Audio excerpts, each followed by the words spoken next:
अपनी पाठशाला में आपका स्वागत है। हम क्लास 12th अकाउंट के अंदर चैप्टर नंबर 3 ख्याति का मूल्यांकन पढ़ रहे थे। पिछले वीडियो में हमने अधिक लाभ की पद्धति का अध्ययन करा था। ठीक है, आज हमारी चौथी नंबर की पद्धति है पूंजीकृत लाभ की पद्धति। ठीक है, इसके भी आपको 5 स्टेप है जो आपको याद रखने हैं। ये पद्धति भी एग्जाम में आती है। ठीक है, तो सबसे पहले यहाँ पे लिखा है पहला स्टेप पूंजी, जो आपको पता है इसका सूत्र क्या है, संपत्ति माइनस दायित्व। दूसरा स्टेप है अपेक्षित मुआवजा का दर, जो आपको सवाल में प्रतिशत में दिया होगा वो आपको यहाँ पर लिखना रहेगा। ठीक है, तीसरा स्टेप क्या है, लाभ। अब लाभ आपको देखना पड़ेगा सवाल में आपको क्या कहा है। अगर आपको औसत लाभ कहा है तो आप औसत लाभ निकालोगे, भारित औसत लाभ कहा है तो भारित औसत लाभ निकालोगे। ठीक है, इन शॉर्ट तीसरा नंबर का पॉइंट कौन सा है, लाभ का। चौथे नंबर का पॉइंट है पूंजीकृत लाभ, जो कि हमारी पद्धति का नाम है। तो चौथे स्टेप में हम पूंजीकृत लाभ निकालेंगे, जिसका सूत्र है जो भी आपने यहाँ पर लाभ निकाला हो, औसत लाभ या भारित औसत लाभ, उसका भाग किस में दे देंगे हम, अपेक्षित मुआवजा का दर प्रतिशत में। डायरेक्ट आप क्या करोगे, जो भी आपको प्रतिशत में दिया है वो आप भाग में लिखोगे। ठीक है, तो इसका सूत्र क्या बना, औसत लाभ अथवा भारित औसत लाभ बटे अपेक्षित मुआवजा का दर प्रतिशत में। ठीक है, डायरेक्ट आप क्या करोगे, प्रतिशत में लिखोगे इसको। और लास्ट स्टेप हमारा क्या है, ख्याति, क्योंकि लास्ट में हमको ख्याति निकालनी रहती है। इसका सूत्र है पूंजीकृत लाभ माइनस पूंजी। ये पूंजी को आपको इसमें से क्या करना है, माइनस। ठीक है, लास्ट सूत्र क्या था ख्याति का, पूंजीकृत लाभ, जो आपको यहाँ से मिल जाएगा, माइनस क्या कर दोगे, पूंजी।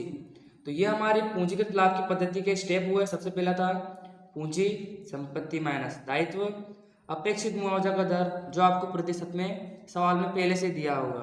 तीसरा स्टेप लाभ, जो भी लाभ आपको कहा गया हो, औसत लाभ या भारित औसत लाभ, वो आपको निकालना रहेगा। चौथे नंबर का पॉइंट पूंजीकृत लाभ, जिसका सूत्र था औसत लाभ या भारित औसत लाभ बटे क्या करेंगे, अपेक्षित मुआवजा का दर प्रतिशत में। ठीक है, और लास्ट स्टेप ख्याति, पूंजीकृत लाभ माइनस पूंजी। ठीक है, तो अब हम स्वाध्याय का कोई सवाल देख लेते हैं जिससे आपको ज्यादा पता चले। हमने क्वेश्चन नंबर 9 तक कर लिया है। क्वेश्चन नंबर 10 में लिखा है निम्नलिखित जानकारी से नेतृत्व और ऋत्विक की साझेदारी पेढ़ी की ख्याति की कीमत भारित औसत लाभ को पूंजीकृत करने की पद्धति अनुसार निश्चित कीजिए। यहाँ पे लिखा है भारित औसत लाभ और कौन सी पद्धति का उपयोग करना है हमको, पूंजीकृत लाभ की पद्धति। यहाँ पे हमको 5 वर्ष का लाभ दिया गया है।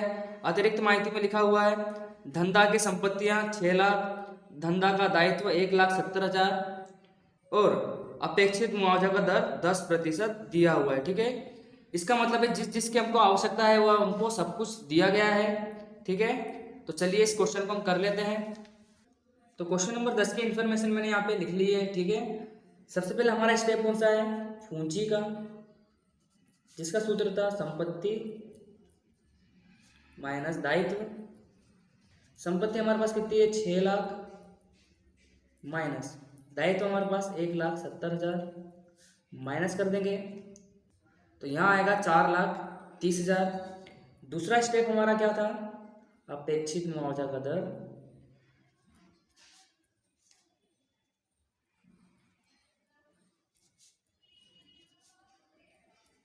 जो कितना दिया हमको, 10% दिया हुआ है। ठीक है, तीसरा स्टेप हमको लाभ निकालना है। अगर आप लाभ को ध्यान से देखिए तो पहले 45 था, 50 था, 65, 75 और 90। इसका मतलब है लाभ सतत बढ़ रहा है। भारित औसत लाभ निकालेंगे। ठीक है, क्योंकि हमको सवाल में कहा गया है कि भारित औसत लाभ से ही हमको करना है। तो यहाँ लिखूंगा मैं भारित औसत लाभ। क्या सूत्र था इसका, कुल भारित लाभ बटे कुल भार। ठीक है, हमको 5 वर्ष का लाभ दिया गया है जो मैंने यहाँ पे लिखा। सबसे पहले हम क्या देंगे, भार देंगे, 1, 2, 3, 4 और 5। आपको मैंने बताया था कि इस पद्धति से सवाल कैसे करते हैं। सबसे पहले भार दिया हमने, इसको टोटल कर लोगे आप 15।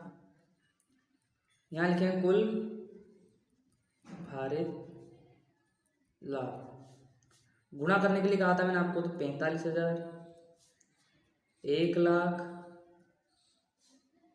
इसका गुणा इससे कर देंगे 1,95,000, इसका गुणा इससे कर देंगे 3 लाख, लास्ट इसका गुणा इससे कर देंगे 4,50,000। टोटल कर लेंगे इसका तो 10,90,000 हमारे पास लाभ आया। ठीक है, अब ये सूत्र था, इसके अंदर हम मान रख देंगे। कुल भारित लाभ कितना है हमारे पास 10,90,000, भार कितना है 15। जब आप इसको सोल्व करोगे तो 72,667। भारित औसत लाभ कितना है हमारे पास 72,667। ठीक है, अब चौथा स्टेप हमारा क्या है, पूंजीकृत लाभ का। पूंजीकृत लाभ सूत्र क्या था इसका, भारित औसत लाभ बटे अपेक्षित मुआवजा का दर।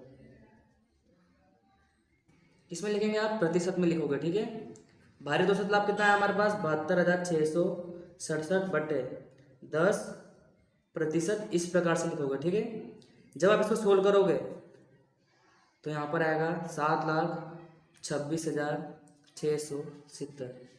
ठीक है, ये हमारे पास क्या आया पूंजीकृत लाभ 7,26,670। लास्ट स्टेप हमारा क्या है ख्याति का, जिसका सूत्र था पूंजीकृत लाभ माइनस पूंजी। पूंजीकृत लाभ हमारे पास आया 7,26,670 माइनस पूंजी हमारी कितनी थी 4,30,000, वही माइनस करेंगे तो यहाँ पर आएगा 2,96,670। ठीक है, तो इस प्रकार हमारे पास खाते की रकम आई 2,96,670। मैं उम्मीद करता हूँ आपको ये सवाल भी समझ में आया। ठीक है, आज हमें नई पद्धति का अध्ययन कर रहा था, पूंजीकृत लाभ की पद्धति। अब हमारे इस चैप्टर में आखिरी पद्धति है बाकी, जो अब हम नेक्स्ट लेक्चर में सीखेंगे। ठीक है, तो आज के लिए बस इतना ही, मिलते हैं नेक्स्ट वीडियो में। Thank you.